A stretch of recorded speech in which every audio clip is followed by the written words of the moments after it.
अच्छा है। दूसरा, जो ट्रंप जो थे वो H1B वीजा को रोक दिए थे और साथ ही उन्होंने H4 वीजा को रोका था। H1B वीजा एक प्रोफेशनल लोगों को दिया जाता है। वीजा मतलब होता है हम अपने देश में आने की अनुमति। जैसे भारत के जितने भी हाई प्रोफेशनल ये सॉफ्टवेयर इंजीनियर है, जैसे गूगल में या माइक्रोसॉफ्ट में जो भी चीज़ों में नए नए अपडेट आते हैं, कोई भी चीज़, ये बाहर से ही इंजीनियर आते हैं। उन इंजीनियरों के लिए H1B वीजा जरूरी था। डोनाल्ड ट्रंप ने इसे रोक दिया, सारे इंजीनियर नहीं जा पाते। अब इस H1B वीजा को खोल दिया गया। भारत के लिए रोजगार के बहुत बड़े अवसर बढ़ गए। साथ ही साथ H4 वीजा को भी दे दिया गया है। जैसे मान के चलिए कि कोई इंजीनियर है, अब वो IIT का इंजीनियर है, बहुत बड़ा सॉफ्टवेयर इंजीनियर है। अब वो मान के बहुत अच्छी सैलरी मिली अमेरिका में, अब वो चला गया कहाँ पर, अमेरिका में H1B वीजा लेकर, वहाँ सॉफ्टवेयर इंजीनियर बन गया। भाई सॉफ्टवेयर इंजीनियर है तो उसने भी शादी की होगी तो लगभग बराबरी में की होगी। अब उसकी पत्नी भी चाहती है कि हम भी उसके साथ रहें, हम भी उसके साथ काम कर सके, तो उसको चाहिए भैया H4 वीजा। तो भाई जब H1 बंद था तो H4 भी तो रहेगा। पति ये बंद है जाने से तो पत्नी क्या करने जाएगी।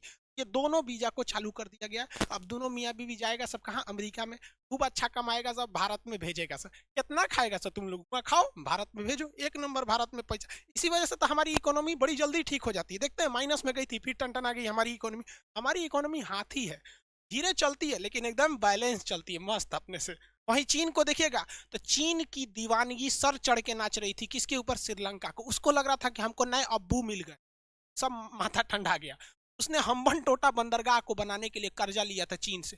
चीनवा ने इतना कर्जा दिया कि अब उसके बस का नहीं था कि चुका सके। तो चीन का एक काम कीजिए, 99 साल के लिए बंदरगाह हमको, 99 साल के लिए बंदरगाह ले लिया।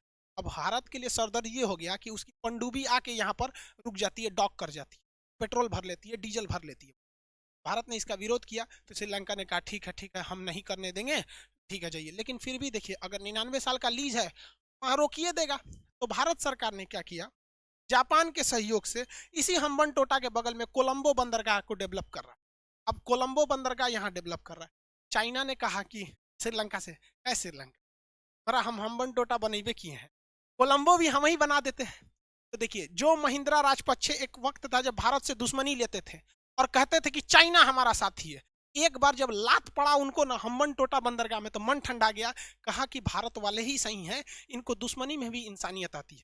और जब मोदी जी को लग गया कि नहीं यहाँ श्रीलंका वाला पिटाया है, सब मन ठंडा है, तुरंत चुपचाप जयशंकर को भेज दिया। हमारे जो जयशंकर प्रसाद है विदेश मंत्री, है चुपचाप साइन करके चले आए यहाँ पर। अब जो कोलंबो बंदरगाह है वहां पे कौन बना रहा है, भारत। अब जरा देखिए, यहाँ पर अगर उनकी पनडुब्बी रहेगी तो हम लोग की पनडुब्बी यहाँ रहेगी। आप कहेंगे कि दोनों की पनडुब्बी है, पावरफुल कौन रहेगा। तो एक बात बताइए भाई, इनकर कुछ घटल तहेजा से आएगा।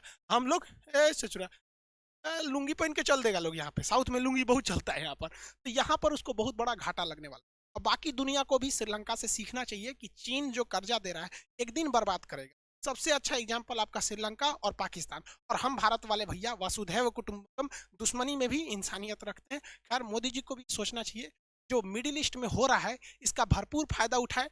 यहाँ पर जो हथियारों की डील कैंसिल हुई है, इससे दो फायदे हो सकते हैं। भारत अपने हथियारों को इनको एक्सपोर्ट कर सकता है, लो भैया यहाँ लो, दोनों को बैलेंस करके देना चाहिए, यहाँ पे भी हथियार, या फिर वहां से भी हथियार को हम लोग कुछ टेक्नोलॉजी शेयरिंग के थ्रू ला सकते हैं। आई होप आप इसे समझे होंगे। मिलेंगे नेक्स्ट क्लास में। जय हिंद।